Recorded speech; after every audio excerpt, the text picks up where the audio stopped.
In età adulta disturbi legati al sonno, problemi di depressione, ansia e di comunicazione nella coppia.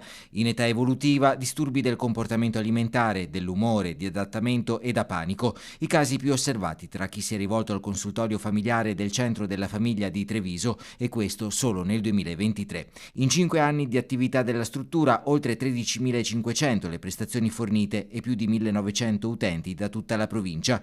Un'equipe di psicologi, assistenti sociali, ginecologi, ma anche psichiatri, logopedisti e altre professioni per dare risposte ai bisogni di famiglie e di un'utenza che cambia. Non solo coppie, non solo famiglie, ma sempre di più anche giovani.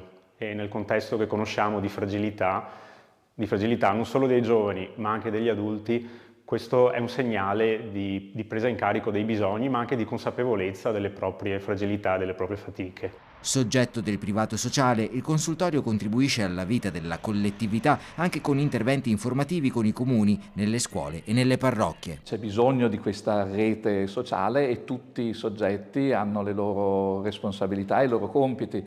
La Chiesa non si assume nessun compito di supplenza nei confronti dell'ente pubblico, che ha la responsabilità maggiore, che deve fare rete, che deve coordinare, che deve permettere anche alle esperienze della comunità civile di crescere, di svilupparsi. È un contributo che mi sembra che questo modello del Centro della Famiglia e del Consultorio stia mostrando delle virtuosità.